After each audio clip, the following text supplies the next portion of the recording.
3. Selamatkan satu orang, bunuh satu orang. Selamatkan satu orang, bunuh satu orang. Aturan aneh ini tiba-tiba mengingatkan semua orang yang hadir pada mantan orang aneh. Pertapa kematian! Sri, Kanaya dan Abimanyu berseru serempak. Kalian mengenal guruku? Dirga terkejut. Dia tidak menyangka bahwa guru kelima benar-benar terkenal, sepertinya dia memang tidak membual. Entah namanya terkenal akan kebaikannya atau keburukannya, pendapat setiap orang berbeda. Ternyata pertapa kematian adalah gurunya Tuan Satria? Ucap Abimanyu dengan kagum. Tidak heran kamu bertindak berbeda. Aku kira pertapa kematian sudah mati. Sri sudah lama tidak mendengar kabar mengenai tabib ini. Tentu saja, dia sudah beberapa tahun tidak keluar dari villa ini, jadi mungkin saja dia yang tidak mengetahui informasinya. Kalau mau menyelamatkan kakekku, harus membunuh satu orang tidak bersalah? Kanaya agak bimbang dengan aturan ini. Aturannya memang begitu. Dirga mengangguk. Karena menyembuhkan orang mati bertentangan dengan langit, jadi kalau mau menyelamatkan kakekmu harus ada seseorang yang menggantikan kakekmu mati. Kalau tidak, suatu hari nanti Raja Neraka akan datang menghampiriku meminta nyawa orang dan menghukum orang yang menyelamatkannya. Agar sesuai dengan takdir surgawi, menyeimbangkan hidup dan mati. Syarat pertapa kematian menolong orang adalah menyelamatkan satu orang dan membunuh satu orang lainnya. Dengan begini langit tidak akan bisa menyalahkan siapapun. Dan guru kelima Dirga, pertapa kematian, juga mengandalkan aturan ini untuk hidup lebih dari 100 tahun. Makanya tubuhnya masih sehat dan bugar sampai sekarang. Namun, sangat disayangkan bahwa Raja Neraka memang memiliki penjelasan. Pada akhirnya pembunuhan yang disebabkan pada kenyataannya ditanggung olehnya, hingga akhirnya dia dimasukkan ke penjara. Tuan Dirga, bisakah menggunakan cara lain? Tanya Kanaya dengan bimbang. Kakekku pasti tidak akan mengizinkan untuk membunuh orang. Dirga menggelengkan kepalanya dan berkata, aturan tidak bisa dilanggar. Kakekku telah bersikap jujur sepanjang hidupnya. Kalau harus membunuh orang lain agar dia tetap hidup, dia pasti akan lebih memilih mati daripada menyetujuinya. Kanaya sangat memahami sifat kakeknya. Saat ini, Sri tiba-tiba menyela. Tuan Sadam dulunya adalah Menteri Divisi Perpajakan yang bertanggung jawab atas keuangan. Meskipun dia telah diberhentikan dari tentara dan kembali ke lapangan, dia masih memiliki banyak pelanggan dan murid, pengaruhnya di pemerintahan masih ada. Kalau perusahaan keluarga Warsito ingin memulai kembali, mungkin kita bisa menggunakan bantuan keluarga Simbolo. Begitu mendengar ucapan Sri, Dirga merasa cukup masuk akal. Jika keluarga Warsito ingin bangkit kembali, percuma hanya memiliki uang tanpa orang belakang. Pada saat yang sama, Dirga berpikir jika dirinya ingin merebut keluarga dan Warta kembali, mungkin dia bisa menggunakan kekuatan keluarga Simbolo. Begitu melihat situasi ini, Kanaya bergegas berkata, selama kamu bisa menyelamatkan kakekku, asalkan tidak melanggar aturan, keluarga Simbolo pasti akan membantu kalian sekuat tenaga. Dirga merenung sejenak dan akhirnya berkata, baiklah, kalau begitu, ayo pergi dan lihat situasi kakekmu dulu. Selesai bicara, Dirga bersiap untuk pergi. Kanaya sangat senang. Abimanyu dengan santai bergumam. Bukannya kamu bilang aturan tidak bisa dilanggar? Haha. Dirga tertawa pelan. Aturan itu mati, tapi orang masih hidup. Aturan surgawi harus dikontrol secara fleksibel. Selain itu, kalau kamu menyelamatkan orang sesekali, Raja Neraka juga tidak akan memperhitungkannya. Di tengah pembicaraan, mereka turun gunung dan masuk ke mobil Abimanyu, kemudian melaju ke rumah sakit. Pada saat yang sama, kendaraan militer lainnya perlahan berhenti di luar sebuah villa di bawah kaki gunung. Aneh, aku tadi seperti melihat si bajingan Dirga itu keluar dari villa Moida atas gunung dan naik mobil Audi. Mila turun dari mobil dan menatap villa di tengah gunung itu dari kejauhan dengan hati yang bimbang. Sepertinya aku salah lihat. Atau mungkin orang itu mirip dengannya. Mila menggelengkan kepala dan mendorong pintu masuk rumah ayah angkatnya. Ayah, kenapa kamu menyuruhku kemari sepagi ini? Begitu memasuki aula, dia melihat lelaki tua itu duduk di sana dengan seragam militer. Kamu sudah datang? Selesai Tanu bicara, dia berdiri sambil berkata, sebelum pergi, aku akan mengucapkan selamat tinggal padamu. Ayah, apa ayah akan kembali menjadi tentara?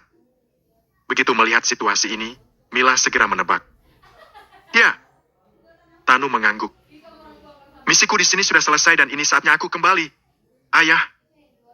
Mila agak enggan berpisah dengannya dan matanya langsung memerah. Hah? Kenapa kamu menangis? Memangnya kita tak akan bertemu lagi?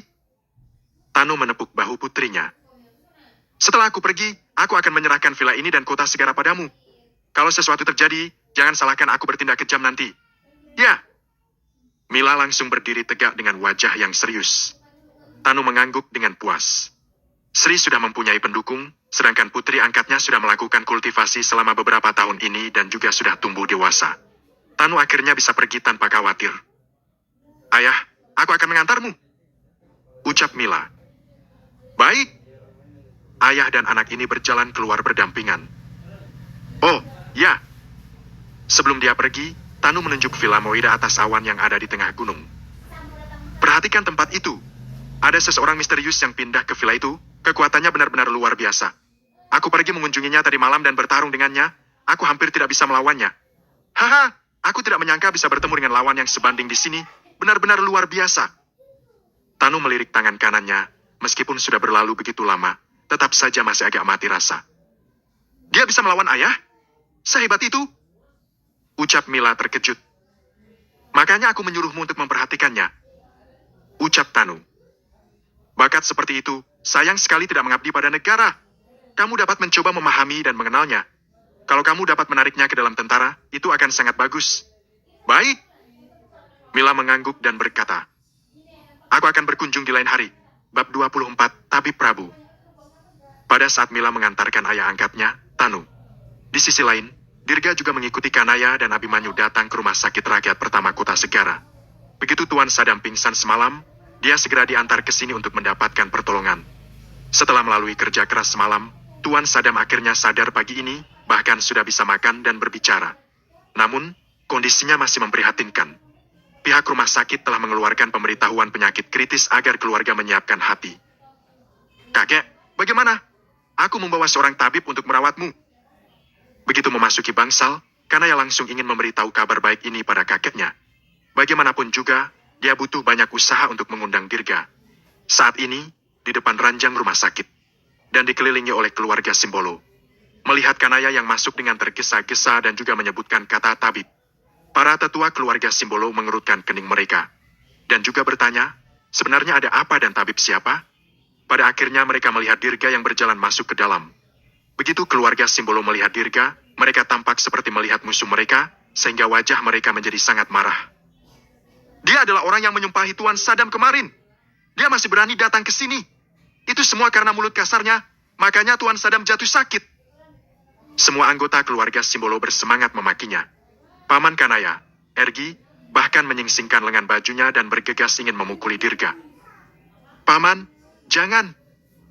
Kanaya mengadang di antara mereka berdua dan berusaha menjelaskan. Paman tidak boleh menyalahkan Tuan Dirga terkait hal ini. Paman, dengarkan penjelasanku dulu. Penjelasan apa? Ergi berkata dengan marah. Tadi malam, di perjamuan ulang tahun, anak ini berbicara omong kosong dan membuat marah kakekmu marah hingga begini. Jadi, apa lagi yang harus dijelaskan? Bocah tengik, kalau terjadi sesuatu pada ayahku, aku tidak akan melepaskanmu. Lihat saja nanti. Paman. Kanaya mendorong paksa pamannya, lalu berkata di depan wajahnya. Kemarin malam Tuan Dirga berkata begitu karena dia melihat bahwa kakek hampir mati, tetapi kita tidak menganggapnya serius. Makanya kakek tiba-tiba jatuh sakit dan tidak ada persiapan. Kali ini aku mengundang Tuan Dirga karena dia mempunyai cara untuk menyelamatkan kakek.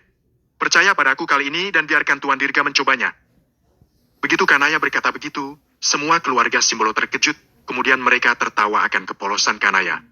Bahkan begitu banyak ahli di rumah sakit rakyat pertama yang tidak berdaya, memangnya pemuda ini memiliki keahlian apa? Menurutku dia punya cara untuk membunuh Tuan Sadam. Ergi tetap tidak menyukai Dirga. Kanaya. Saat ini, Angga yang merupakan ayahnya Kanaya pun berkata, kamu jangan membuat keributan di sini. Pak Tantowi sudah mengundang Tabib Prabu di rumah sakit tradisional. Hanya Tabib Prabu yang bisa menyembuhkan penyakit kakekmu. Begitu suara itu dilontarkan, pintu bangsal terbuka lagi. Dua orang tua berusia 50-an dan 60-an masuk bersama. Yang mengenakan jas putih itu adalah Pak Tantowi. Lalu, satu orang lainnya yang mengenakan batik adalah Tabib Prabu dan dikenal di Segara dengan teknik akupunturnya. Tabib Prabu! Begitu semua anggota keluarga Simbolo melihat kehadirannya, mereka semua langsung menyambutnya dan tidak berani mengabaikannya. Kanaya yang melihat Tabib Prabu pun seketika seperti melihat adanya harapan. Dia pun sudah sangat khawatir dan kacau. Ada begitu banyak dokter ternama di kota Segara dan Tabib Prabu adalah yang paling terkenal di antara para tabib. Katanya akupuntur Tabib Prabu sangat luar biasa. Penyakit yang sulit disembuhkan sekalipun bisa disembuhkan dengan akupunturnya. Ternyata benar-benar mengundang Tabib Prabu. Bahkan Abimanyu pun bersuka cita. Sekarang Tuan Sadam pasti bisa diselamatkan. Dibandingkan dengan tabib Prabu yang telah terkenal sejak lama, bahkan Abimanyu harus mengakui bahwa meskipun Dirga mewarisi kemampuan pertapa kematian, tetap saja bukankah dia terlalu muda untuk mempelajari kemampuan tabib ajaib? Tabib Prabu jauh lebih menjamin dibandingkan dengan Dirga.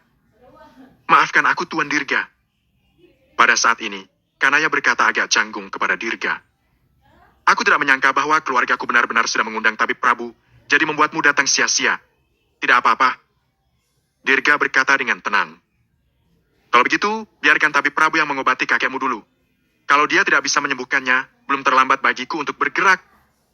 Meskipun suara Dirga tidak keras, tetap saja ucapannya itu masih bisa terdengar jelas di ruangan yang kecil ini. Seketika perkataan Dirga seperti menusuk sarang lebah, sehingga membuat semua orang yang ada di sana tersinggung. Menurutku anak ini gila. Berani sekali dia berbicara omong kosong seperti itu di depan tabib Prabu. Kamu bisa menyembuhkan penyakit yang tidak bisa disembuhkan tabib Prabu? Memangnya kamu siapa? Menurutku, dia tidak punya niat baik dan berharap sesuatu terjadi pada Tuan Sadam. Semua anggota keluarga Simbolo memaki Dirga sambil memuji tabib Prabu. Bagaimanapun, penyakit Tuan Sadam harus diobati oleh tabib Prabu. Jika tabib Prabu terpengaruh dengan omong kosong anak ini, mereka harus menanggung akibatnya. Anak ini sedang berbicara omong kosong, tabib Prabu tidak perlu memedulikannya. Begitu mendengar ucapan Dirga, tabib Prabu sama sekali tidak kesal. Dia malah berkata sambil tersenyum pada Dirga. Apa kamu juga mempelajari pengobatan tradisional? Siapa gurumu? Pengobatan tradisional sangat memperhatikan guru. Prabu melihat Dirga berani berbicara liar di depan umum. Dia curiga bahwa dia mungkin mengandalkan gurunya untuk bersikap angkuh seperti itu. Oleh karena itu, Prabu pun bertanya siapa guru Dirga terlebih dahulu agar tidak menyakiti hati satu sama lain. Menghadapi pertanyaan ini, Kanaya menjawab terlebih dahulu. Dia ingin membantu Dirga membuktikannya. Guru Tuan Dirga adalah pertapa kematian yang ternama. Apa? Pertapa kematian? Begitu mendengar ucapan ini, semua orang di tempat terkejut dan mengamati Dirga. Ergi mengerutkan kening. Memangnya apa yang bisa diajarkan tabib itu pada muridnya? Angga juga berkata, Kanaya, kamu jangan mau ditipu anak ini. Aku tidak pernah mendengar kalau pertapa kematian mempunyai murid. Benar. Yang lainnya juga menggema. Aku juga bisa bilang kalau aku penerus tabib terkenal zaman dulu. Pada saat ini, Prabu juga bertanya sambil tersenyum. Kamu bilang kamu murid pertapa kematian? Kalau begitu, apa kamu tahu kalau gurumu harus membunuh satu orang setiap menyelamatkan satu orang? Lalu, apa kamu harus membunuh seseorang juga untuk menyelamatkan Tuan Sadam? Itu tidak perlu. Ucap Kanaya. Tuan Dirga sudah memberikan kelonggaran. Begitu mendengar ini Prabu tersenyum. Dia sudah memiliki jawaban di hatinya. Dia yakin jika anak ini bukanlah murid pertapa kematian. Tidak ada orang yang bisa melanggar aturan pertapa kematian. Tetapi karena hal ini juga, dia menciptakan lebih banyak dosa dan akhirnya membuat dirinya masuk ke neraka. Saat ini, anggota keluarga Simbolo bergegas berkata, Tabib Prabu, berhenti bicara omong kosong dengan orang tidak berguna ini. Kamu harus cepat menyelamatkan Tuan Sadam. Kumohon. Baik. Prabu berjalan ke ranjang rumah sakit. Aku akan melakukan yang terbaik.